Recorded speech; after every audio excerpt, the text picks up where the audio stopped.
दशमस्कन्धः अथ पञ्चषष्टितमोऽध्यायः 65th chapter from श्लोका 16। सङ्कर्षणस्था कृष्टस्य सन्देशैर्हृदयङ्गमैः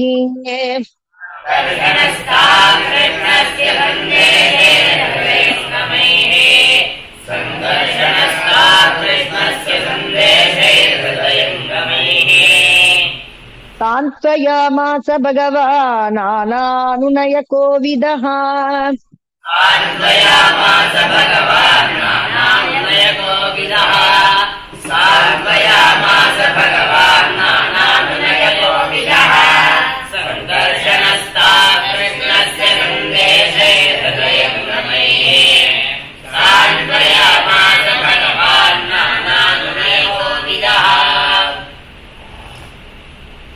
द्वौ मासौ तत्र चावात्सीन् मधुं माधवमेव च।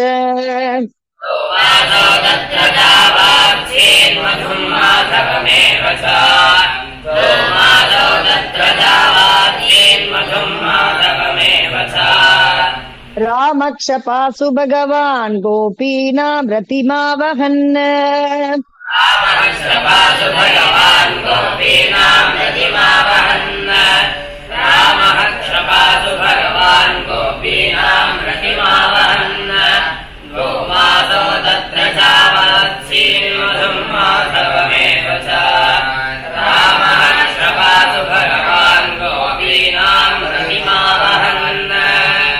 पूर्णचन्द्रकलामृष्टे कौमुदी गन्धवायुना।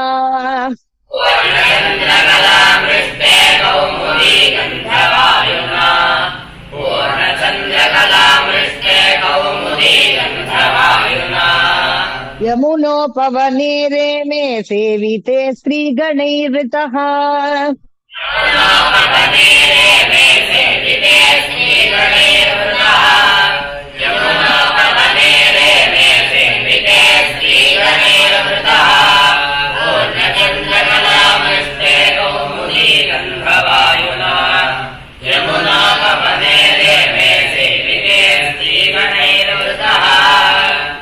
वरुणः प्रेषिता देवी वारुणी वृक्षकोटरात्।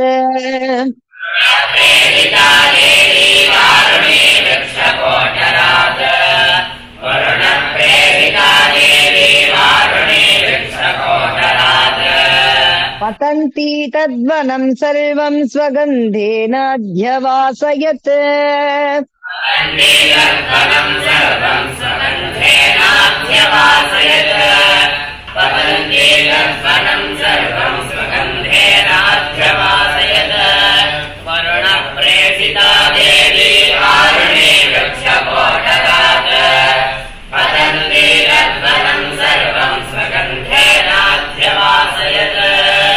तं गन्धं मधुधाराया वायुनोपहृतं बलः।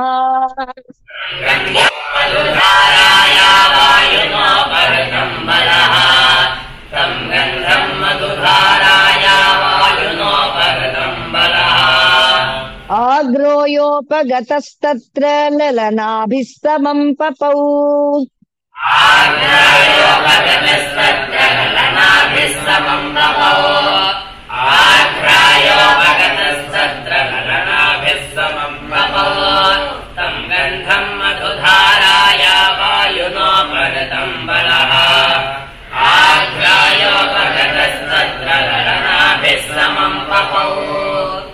उपगीयमानचरितः वनिताभिर्हलायुधः।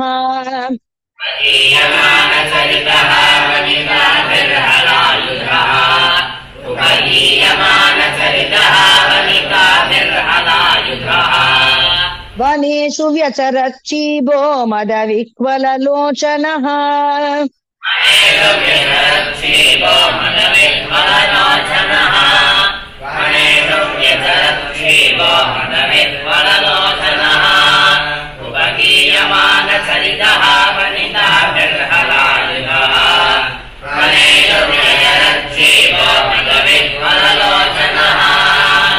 प्रज्ञेककुण्डलो मत्तो वैजयन्त्या च मालया।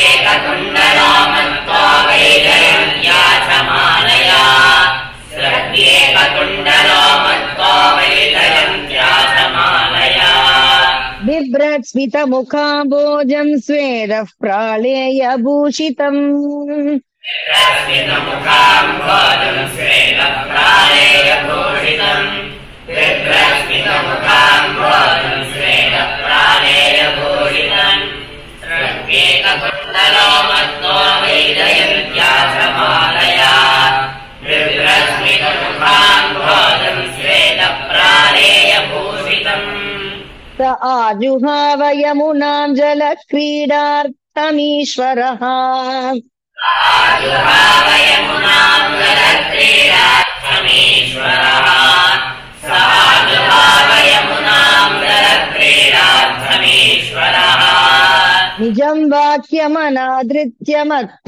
इत्यापगाम्बलः वाक्यमनादृत्य मत्त इत्यापगाम्बलः निजम् वाक्यमनादृत्य मत्त इत्यापगाम्बलः अनागताम् हलाग्रेण कुपितो विचकर्षः अनागताम् हलाग्रेण कुपितो विचकर्षः अनागताम् हलाग्रेण कुपितो विचकर्षः स आजुहाव यमुनाम् जलक्रीडार्थमीश्वरः निजम् वाक्यमनादृत्य मत्त इत्यापगाम्बलः अनागताम् हलाग्रेण कुपितो विचकर्षः पापे त्वम् मामवज्ञाय यन्नायासि मया हुता पापे त्वम् मामवज्ञाय यन्नायासि मया हुता पापे त्वम् मामवज्ञाय यन्नायासि मया हुता नेष्ये त्वाम् लाङ्गलाग्रेण शतधा कामचारिणी त्वाम् लाङ्गलाग्रेण शतधा कामचारिणीम् नेष्ये त्वाम् लाङ्गलाग्रेण शतधा कामचारिणीम् पापे त्वम् मामवज्ञाय यन्नायासि मया हुता नेष्ये त्वाम् लाङ्गलाग्रेण शतधा कामचारिणीम् एवम् निर्भत्सिता भीता यमुना यदुनन्दनम् निर्भर्तिता भीता यमुना यदुनन्दनम् एवम् निर्भर्तिता भीता यमुना यदुनन्दनम् उवाच चकिता वाचम् पतिता पादयो नृप उवाच चकिता वाचम् पतिता पादयो नृप उवाच चकिता वाचम् पतिता पादयो नृप एवम् निर्भर्त्सिता भीता यमुना यदुनन्दनम् उवाच चकिता वाचम् पतिता पादयो नृप राम राम महाबाहो न जाने तव विक्रमम् राम महाबाहो न जाने तव विक्रमम् राम राम महाबाहो न जाने तव विक्रमम् यस्यैकांशेन विधृता जगति जगतः पते यस्यैकांशेन विधृता जगति जगतः पते यस्यैकांशेन विधृता जगति जगतः पते राम राम महाबाहो न जाने तव विक्रमम् यस्यैकांशेन विधृता जगति जगतः पते परम् भावम् भगवतो भगवन्माम् अजानति भावम् भगवतो भगवन्माम् अजानति परम् भावम् भगवतो भगवन्माम् अजानति मोक्तुमर्हसि विश्वात्मन् प्रपन्ना भक्तवत्सल मोक्तुमर्हसि विश्वात्मन् प्रपन्नाम् भक्तवत्सला मोक्तुमर्हसि विश्वात्मन् प्रपन्नाम् भक्तवत्सला परम् भावम् भगवतो भगवन्माम् अजानति मोक्तुमर्हसि विश्वात्मन् प्रपन्नाम् भक्तवत्सला ततो व्यमुञ्जद्यमुनाम् याचितो भगवान् बलः यमुञ्चत्यमुनाम् याचितो भगवान् बलः ततो यमुञ्चत्यमुनाम् याचितो भगवान् बलः विजगाह जलम् श्रीभिः करेणुभिर् इवे भराट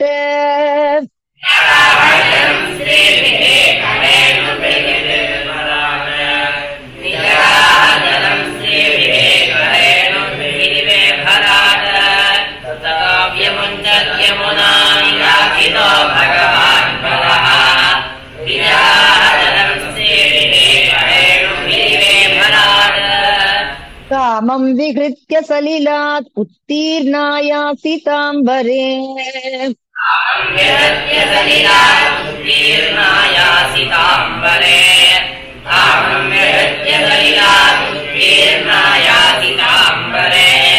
भूषणानि महार्घाणि ददौ कान्तिः शुभां स्रजम्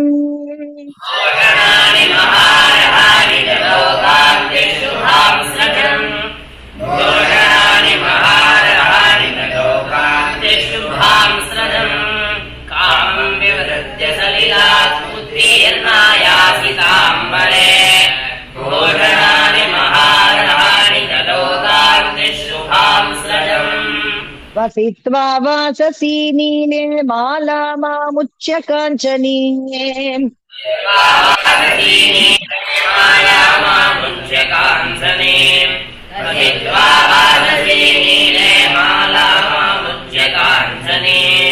रेजे स्वलङ्कृतो लिप्तो माहेन्द्र इव वारणः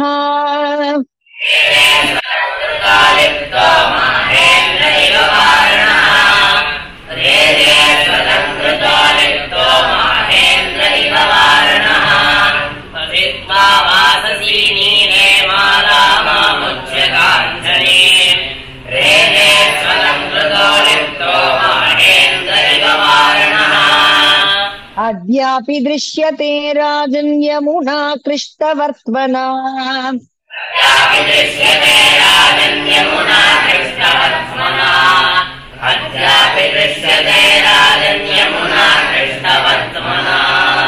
बलस्यानन्तवीर्यस्य वीर्यम् सूचयतीव हि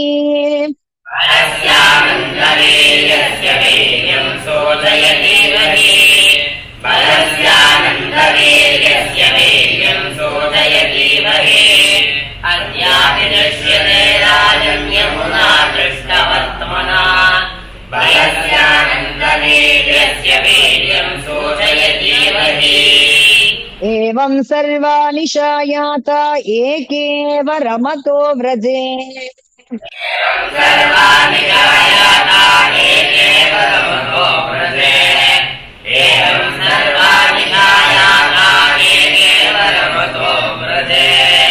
रामस्याक्षिप्तचित्तस्य माधुर्ये व्रजयोषिता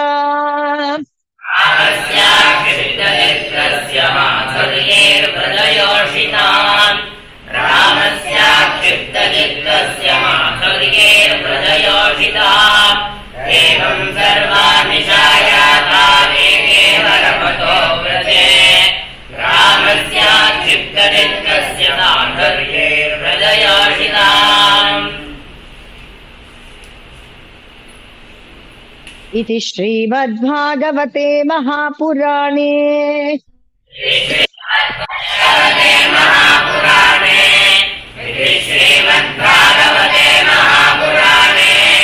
पारमहंस्यां संहितायां दशमस्कन्धे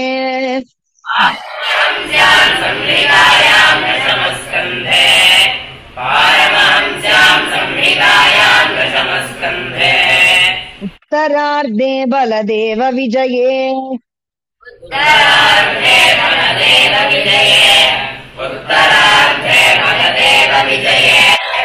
यमुनाकर्षणं नाम पञ्चषष्टितमोऽध्यायः।